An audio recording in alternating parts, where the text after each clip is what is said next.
6.3 지방선거 이제 석 달 앞으로 다가왔습니다. 자, 보시는 것처럼 이재명 대통령의 국정 지지율 50% 이상 안정적으로 유지가 되고 있습니다. 자, 그래서일까요? 여당에서는 이재명 대통령의 이 높은 지지율이 선거에서 유리한 국면으로 끌고 갈 수 있는 주된 요인이 될 것이다 라는 의견이 적지 않습니다. 특히 이재명 대통령의 정치적 기반으로 꼽히는 경기도, 성남, 인천, 계양, 을 이 세 곳에서 대통령의 사람들끼리 내부 경쟁에 돌입한 것 아니냐 이런 분석도 나오고 있는데요. 물론 아직 공식 출마 선언을 하지 않은 사람들도 있습니다. 하지만 굉장히 치열한 건 맞는 것 같습니다. 하마평에 오른 인물들도 마찬가지고 한마디로 아까 제가 표현한 것처럼 대통령 사람들끼리의 경쟁. 어떻게 보십니까?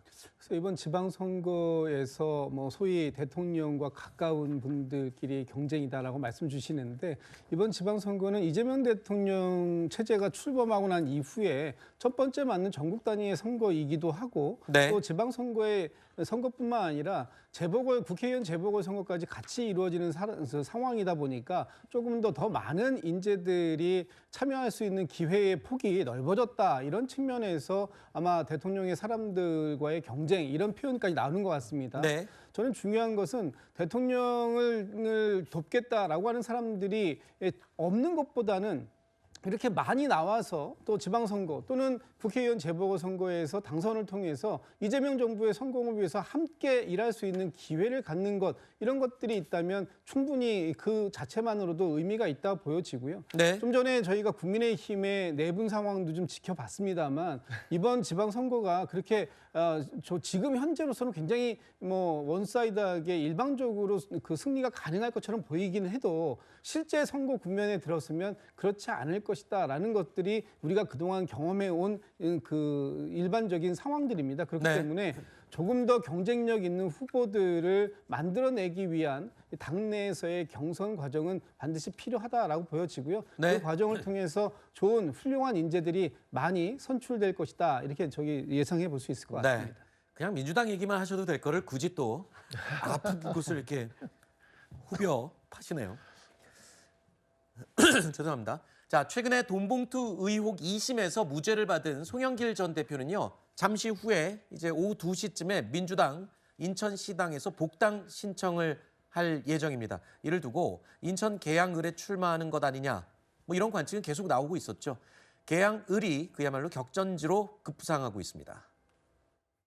그쪽에서 5선을 하셨기 때문에 정치적 고향이기도 하고 본인은 그 출마 여부하고 출마 지역에 대해서는 당하게 맡기겠다 입장이 밝힌 게 공식적인 거고 김남준 대변인도 현재 공직자 신분이어서 맞아요. 공식적으로 밝힌 바는 없습니다. 또 있습니다. 그 출마 준비하는 교통정리가 당내에서 좀 있을 것 같아요. 대통령께서 마음의 빚을 지고 있는 건 맞죠. 대선 패배하시고 바로 이렇게 국회의원으로 될 수 있었던 게 송영길 전 대표의 양보 때문에 했던 거 분명한 사실이니까요. 그런 것까지 종합적으로 해서 잘 교통정리가 되지 않을까 싶습니다.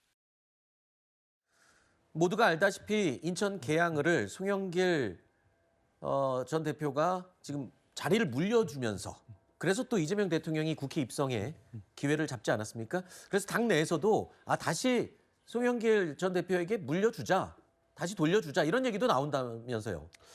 충분히 그런 얘기가 나올 수 있는 상황이긴 하죠. 송영길 전 대표의 경우에는 어떻게 보면 대선 패배 이후에 정치적인 재기를 이재명 대통령에게 기회를 부여한 그런 경우도 있습니다. 네. 그리고 사실상 그 당시 지방선거의 험지라고 할 수가 있는 서울시장 선거에 출마하기도 했죠. 여러 가지 측면에서 당을 위해서 희생한 부분이 분명히 있어 보이기도 하는 것이고요. 그리고 돈봉투 사건의 경우에 당에 부담을 주지 않기 위해서 탈당을 한 그런 이력도 있습니다. 탈당이라는 것이 유죄가 확정이 되어서 탈당한 것이 아니라 무죄를 입증하고 복당을 하겠다는 그런 취지였고요.